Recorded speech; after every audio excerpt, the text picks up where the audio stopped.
The sky bleeds a deep orange as the sun sinks behind the cracked rooftops of the town. Heat shimmers off the asphalt, making the empty street look like it might melt into a puddle. Somewhere, a dog barks, lonely and half-hearted. Inside a battered auto shop at the corner of Jefferson and Main, Jack Dalton wipes the sweat from his forehead with an oil-stained rag. His shirt clings to his back. The overhead fan whirs sluggishly, pushing around the heavy air but doing nothing to ease it. He sighs, clicks off the fluorescent lights one by one, the shop falling into a deepening gloom. Another slow day. Another evening, wondering how much longer he can keep this place afloat. Jack is reaching for the front door when something catches his eye. Across the street, slumped against a leaning streetlight, sits a young man. Maybe early 20s, dusty boots, faded jeans, a duffel bag at his side, one hand gripping the strap like it's all he owns. Jack narrows his eyes. There's something about the kid, the set of his shoulders, the way he stares at the ground, not moving. That triggers a flicker of memory, a feeling he doesn't want to name. He hesitates, hand on the door, then curses under his breath and steps outside. The heat hits him like a wall. His boots crunch against the loose gravel as he crosses the street. The boy looks up slowly, blinking, through the sweat. A worn army patch is stitched onto his bag, frayed around the edges. Need some help? Jack asks, voice rough from disuse. The kid straightens, trying to mask the fatigue in his face. Just need a place to crash for the night. My bus leaves in the morning. He gestures vaguely down the road, as if the bus station might materialize if he just points hard enough. Jack studies him. There's no aggression in the boy, no twitchy nervousness, just exhaustion. And something else. A hollowed-out look. Jack recognizes all too well. The kind of look you don't get from just being tired. The kind you get from carrying something heavy, invisible, inside you.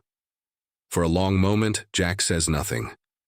The smart thing would be to nod, wish him luck, and walk away. The safe thing, instead, he jerks his head toward the garage. Got a cot in the back. It ain't the Hilton, but it's dry. The kid's face breaks, just a little, into something almost like relief. Thank you, sir. Name's Jack. And don't call me sir, Jack mutters, already regretting it, but not willing to take it back. The boy picks up his bag, wincing slightly as he slings it over one shoulder. Luke, he says. They walk back across the street, Jack unlocking the battered front door with a reluctant hand. The bell above the door gives a weak jingle as they step inside. The shop smells of oil, rubber, and old coffee. Tools hang in neat rows on the wall, gleaming in the dim light. The air is thick, almost heavier now that the sun's dipped low. Jack points toward the back. Cots through there. Bathrooms down the hall. You hungry? Luke hesitates. Pride wars with need on his face. Finally, he shakes his head. I'm okay, thanks. Jack nods once, not pushing. He's been that boy before. Too proud to ask, too desperate to refuse if someone insisted. The sky outside rumbles low and deep. Jack glances out the window. Heavy clouds roll in, swallowing the last bits of color from the sky. Storm's coming. He locks the front door, sliding the bolt home with a metallic thunk. The sound seems to echo in the quiet shop, a final note sealing them inside. Jack leans against the counter for a moment, watching Luke shuffle toward the back, his boots scuffing softly against the concrete floor. Somewhere deep in Jack's chest, a feeling stirs. Part guilt, part dread, and something like an old wound reopening under fresh strain. He pushes it down hard. Whatever trouble this kid's carrying, it's not Jack's problem. Not tonight. He kills the last of the lights, the shop falling into shadows and flickering reflections from the flashing neon sign across the street. Outside, the first fat raindrops begin to fall, sizzling as they hit the hot pavement. The storm thrums steady against the tin roof, a low, constant patter that fills the gaps between words. Inside the dim shop, Jack leans over the worn counter, a chipped coffee mug cupped in his hands. Across from him, Luke hunches slightly in the battered metal chair, fingers tracing the rim of his own mug without drinking. The fluorescent light above them flickers occasionally, humming like a lazy hornet. "So," Jack says, breaking the long stretch of silence, "where you headed?" Luke shrugs, eyes on the steam rising from his cup. "Back home, I guess." Jack waits. The answer feels thin, unfinished, but he knows better than to push too fast. "You don't?" "Corner a wounded dog. You wait, let him come to you." "Where's home?" Jack asks, a little softer. Luke hesitates. His mouth twitches like he's about to speak, then shuts tight. He swallows hard. Small town, middle of nowhere, nothing special. Jack nods, pretending to accept it, but his gut says otherwise. There's a heaviness to Luke that no bus ride home is gonna fix. The clock on the wall ticks loudly, each second stretching the space between them. Jack shifts, reaching for the battered coffee pot and topping off both their cups. He notices, not for the first time, the faint tremor in Luke's hands as he lifts his mug. "You look like you've been through hell," Jack says, voice casual but not unkind.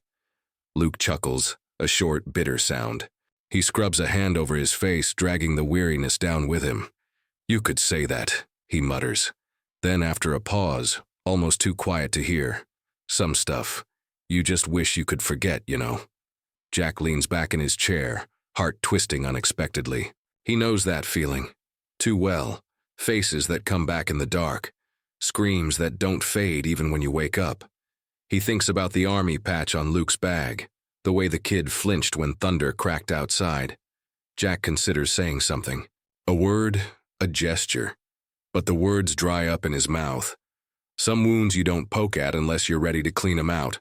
Outside, tires splash through puddles. Jack glances up, frowning. A dark SUV glides past the shop, headlights off, moving slow like a shark through shallow water. Luke stiffens, just barely, shoulders tensing. Jack pretends not to notice. Another SUV follows a few moments later. This one with a man in the passenger seat talking urgently into a radio. Jack's fingers tap absently against his mug. Bad weather. Bad feeling. Like the air just before a storm breaks. The bell over the door jingles and Jack looks up, startled. Clara bustles in, a Tupperware container tucked under one arm and her raincoat dripping all over the floor. She's a stout woman in her 50s, face lined with worry and kindness in equal measure. "Thought you might want some pie," she says, setting the container on the counter with a smile that doesn't quite reach her eyes. Jack grunts his thanks. Clara's pies are a known miracle in this town. If anything could survive the apocalypse, it'd be her cherry crumble.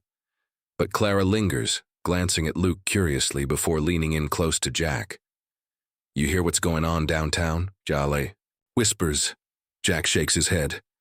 "Rumors," Clara says, voice dropping lower. "Military's involved, some kind of exercise, or a manhunt.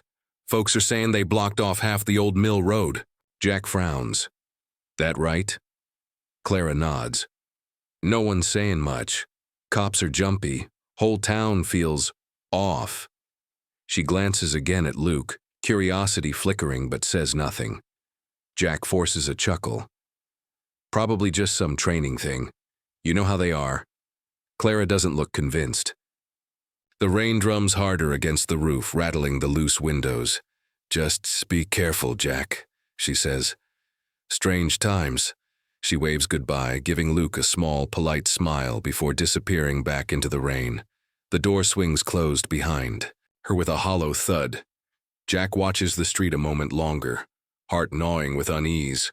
When he turns back, he catches Luke staring at the window at the empty street beyond, a tight, wary look on his face, like a rabbit waiting for the shadow of the hawk. Jack opens his mouth to ask something, but stops. Luke's jaw is clenched, his eyes too wide, fear coiling beneath the surface, tight and ready to snap. Instead, Jack just says, "Pie's still warm if you want some."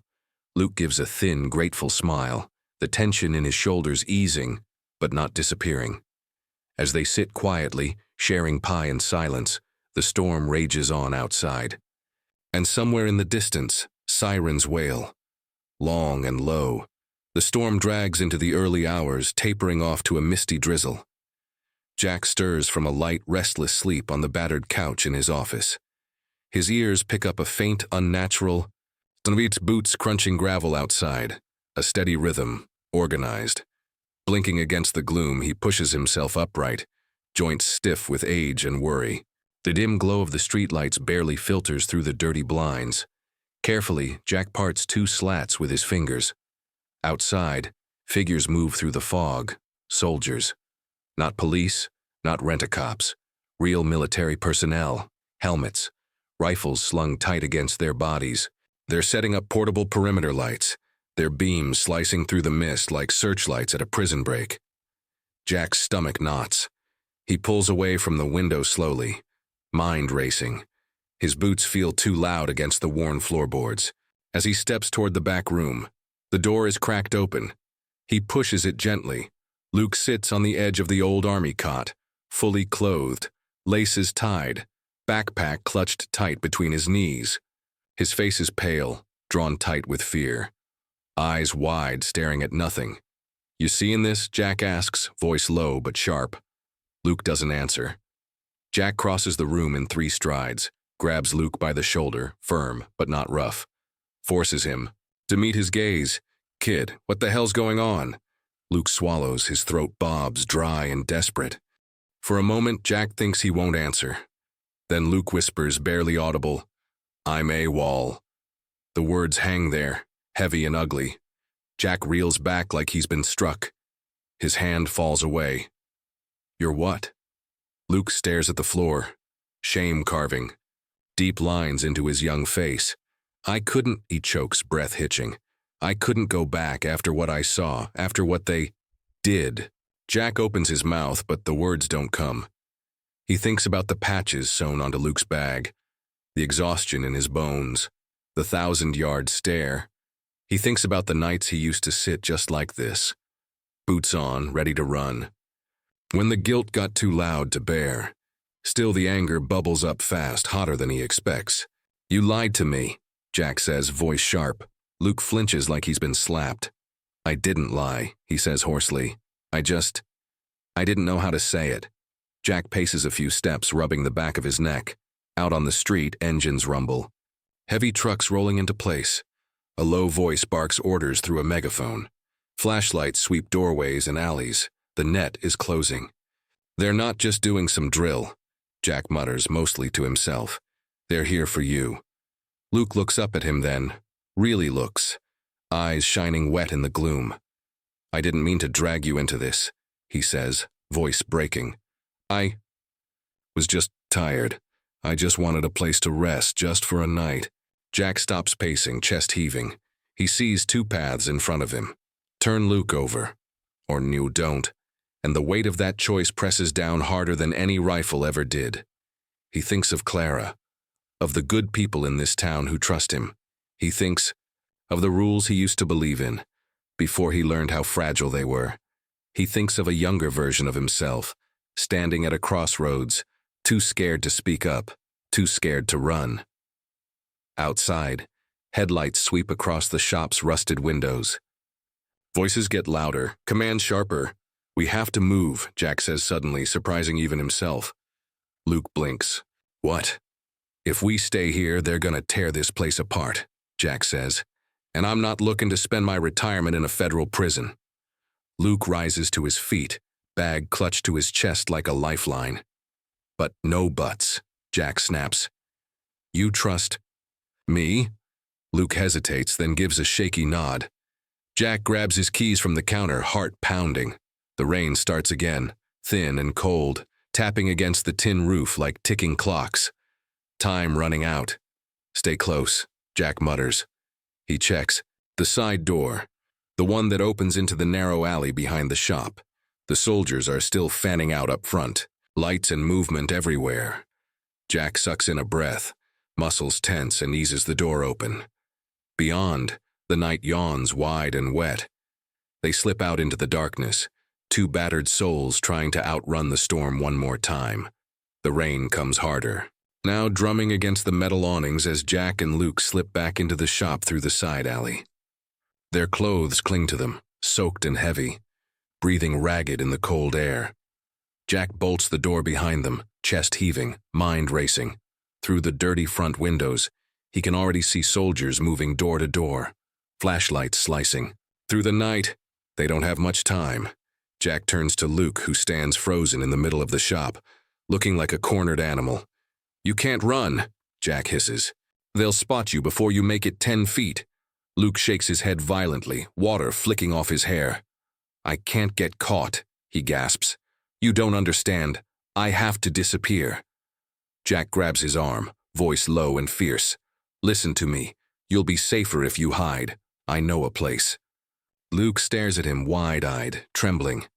Without waiting for agreement, Jack hauls open a rusted trapdoor hidden beneath a pile of old tires near the workbench, a forgotten remnant from the Prohibition era when the shop had been a speakeasy. Front a tight wooden ladder leads down into pitch blackness. Jack gestures toward it urgently. "Go, stay quiet." Luke hesitates, fear and desperation battling on his face, but the sound of boots crunching closer makes the choice for him. He clutches his bag tighter, swings one leg into the hole, and disappears into the darkness.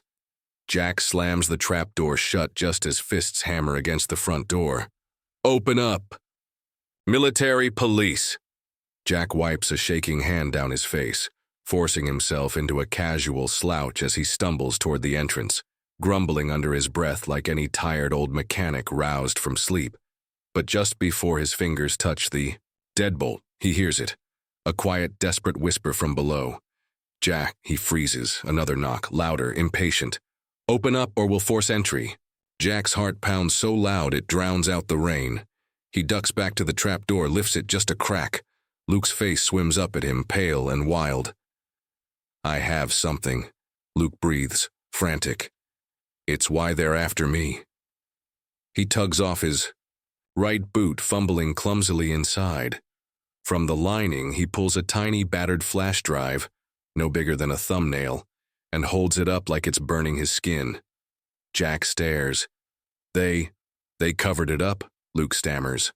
"Civilians, whole villages, friendly fire, black ops, things nobody's supposed to know. I saw it, I recorded it." Jack feels the floor tilt under him. "You mean proof?" he whispers. Luke nods, tears leaking from his eyes. "It's all here," he chokes out. "If they catch me, they'll bury it and me." Another crash against the door, this time louder, angry. Final warning. Jack's gut twists. Everything he spent years believing in, duty, honor, chain of command, suddenly feels like paper, catching fire in his hands. He looks at Luke, this broken, terrified kid who just wanted a place to rest. He looks at the flash drive. He looks at the door, at the men outside with their rifles and clipped voices. The world he thought he knew doesn't look so clear anymore. His hand hovers over the trap door. He could open it wide, shout for the MPs, let them take Luke and wipe his hands clean. He could save himself, or he could do the thing that would cost him everything, but might just save something bigger. Jack swallows hard.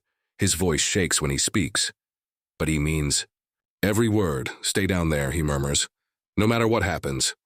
He lowers the trapdoor gently, muffling Luke from view, and stands up just as the deadbolt rattles under another heavy blow.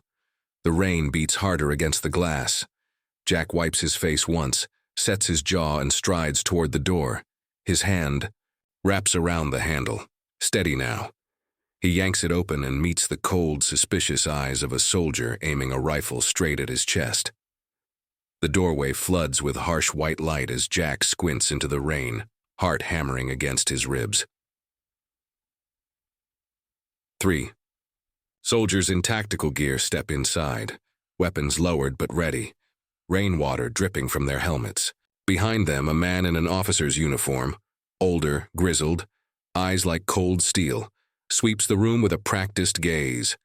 Colonel Harris. Jack stiffens instinctively.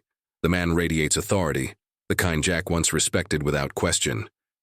"Evening," Harris says, voice tight. "We're conducting a search. You seen anyone unfamiliar around here?" Jack forces a lazy shrug, scratching the back of his neck like he's half asleep. "Nah," he says. His voice feels foreign in his mouth. "Just me and a busted carburetor I've been fighting all night." Harris steps closer, boots heavy on the creaky floorboards. "You sure about that?" He presses, eyes narrowing. Got reports of a suspicious individual moving through this sector. Jack lets out a low, humorless chuckle. Only thing suspicious around here is why I'm still open at this hour. The soldiers fan out, their flashlights slicing through the dim shop. Every beam feels like a knife edge passing too close to the trap door. Jack's palms sweat. Below him, he knows Luke is listening to every word, every footstep. The clock on the wall ticks loudly. A bolt of thunder rattles the windows. Harris doesn't buy it. Jack can feel it. The colonel's hand signals one of the younger soldiers, a clean-cut kid with 2 big boots, to start toward the back room. Jack's mouth goes dry. One more step and they'll find the hidden door. One more step and it's all over. Then, out of nowhere, a frantic banging echoes across the street. "Hey!" a woman's voice cries. "Hey, someone! My car's dead. It's leaking oil. I think it's on fire." Harris turns sharply, frowning. Through the rain and fogged glass, Jack sees her, Clara, waving her arms like a madwoman beside an old pickup belching smoke. The soldiers hesitate. Harris mutters a curse, snaps his fingers, and 2 of his men jog across the street toward her. "You," Harris points at Jack, eyes drilling into him. "Stay put." Jack nods meekly, heart pounding. Minutes stretch into forever. Finally, Harris seems to relent. "Clear for now," he grunts. "But if you see anything, you call this number." He presses a card into Jack's hand, lingering just long enough to make the threat clear. Then they're gone, melting back into the night, taillights flaring red through the rain. Jack slumps against the door, exhaling, shaky breath he didn't know he was holding. Slowly he moves to the trap door, kneels and lifts it open. Luke peers up at him, pale and drenched in sweat. "You okay?" Jack whispers. Luke nods, blinking hard. For a long moment they just stare at each other, 2 soldiers, 2 different wars carved into their faces. Finally Jack speaks, voice rough but steady. "I don't like what you did," he says. "Running. Lying." Luke's shoulders sag. "But," Jack adds, "sometimes doing the right thing means breaking the wrong rules." Luke swallows hard, eyes shining. Jack stands and crosses the room, digging into a dusty locker in the corner. He tosses Luke a bundle of worn civilian clothes, jeans, a flannel shirt, an old leather jacket. "And if you're gonna run," Jack says, "do it right." He reaches into a drawer and pulls out a key, tarnished, old, and holds it out. Luke frowns, confused. Jack nods toward the far side of the garage where under a tarp sits a gleaming 1965 Harley, black and chrome. "My brother's bike," Jack says quietly. "He's been gone a long time. He'd want it used for something that matters." Luke stares, overwhelmed. "I can't. You can." Jack cuts him off gently. "And you will." He scribbles an address on a scrap of paper. A name, a contact from Jack's past who still believes in truth over orders. Luke takes the paper, clutching it like a lifeline. Jack clasps his shoulder, the first real touch between them. "Ride. Hard," Jack says. "Ride smart, and don't ever stop fighting for what's right." Luke's mouth wobbles as he tries to find words, but none come. Instead, he throws his arms around Jack in a rough, grateful hug. For a second, Jack just stands, there, stunned. Then, slowly, he hugs the boy back. The rain eases to a soft drizzle as Luke fires up the bike. Thunder rolls low across the horizon. Jack stands at the garage door, watching as the motorcycle roars into the night, taillight shrinking to a pinprick of hope against the endless dark. For the first time in years, Jack feels lighter. Not because he broke the rules, but because, maybe for once, he finally honored them in the way that mattered most. The first light of dawn spills over the horizon, painting the wet asphalt gold. The rain has stopped, but the world still smells of it. Fresh, raw, alive. Jack stands in the wide doorway of his shop, arms crossed, jacket tugged tight against the morning chill. Far down the road, a speck of movement. Luke, hunched low. Over the old Harley, Jack's battered leather jacket flapping in the wind. The engine's rumble fades into the vast emptiness, swallowed by distance. Jack doesn't wave, doesn't call out. He just stands there, the ghost of a smile tugging at his lips, a deep, bittersweet ache blooming in his chest. There's pride there, fear too, but mostly peace. The sun rises higher, chasing the shadows away. Hours pass. Jack busies himself in the shop, pretending life is ordinary again.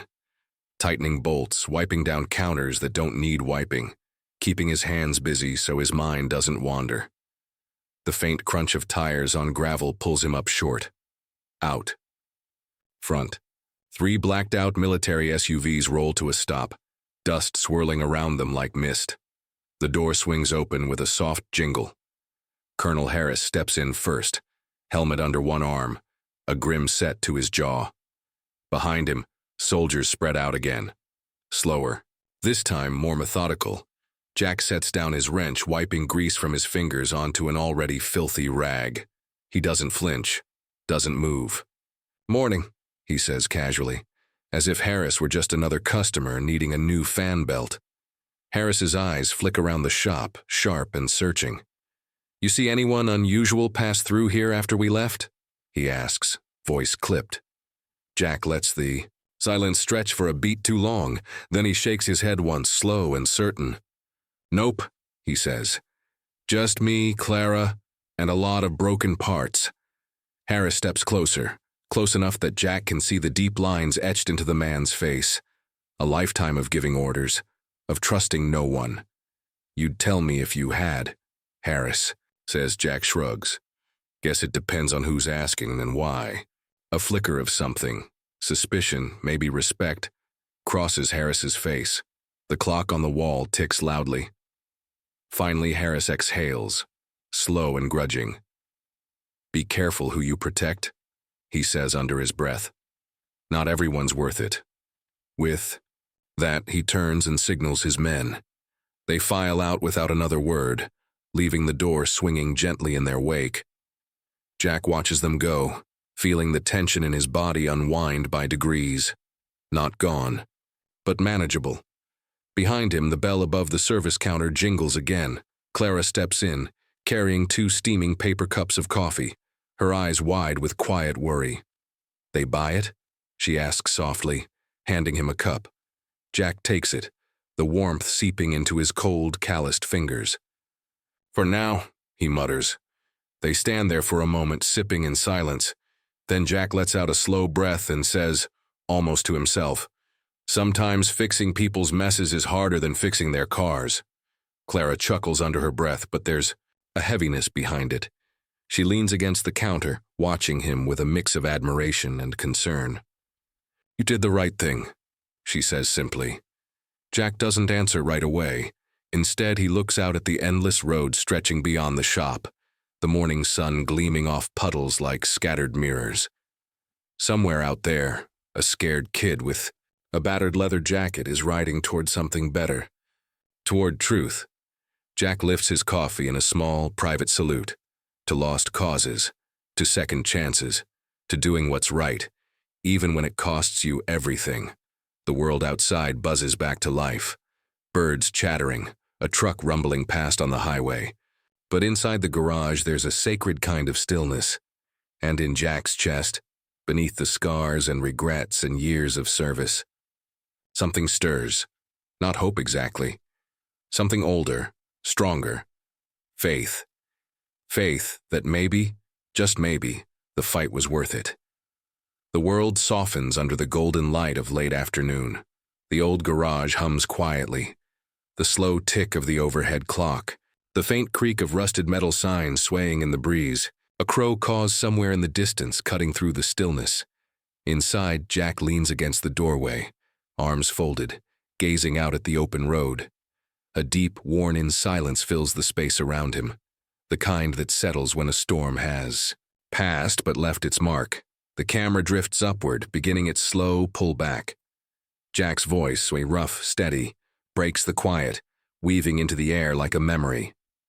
Sometimes doing the right thing doesn't come with medals. The camera glides higher, revealing the old shop in full. Weather-beaten, a little crooked, but standing stubborn and proud against the endless sky. No handshakes, no headlines. The cracked parking lot stretches empty, save for a few oil stains and an old wrench forgotten near the pump.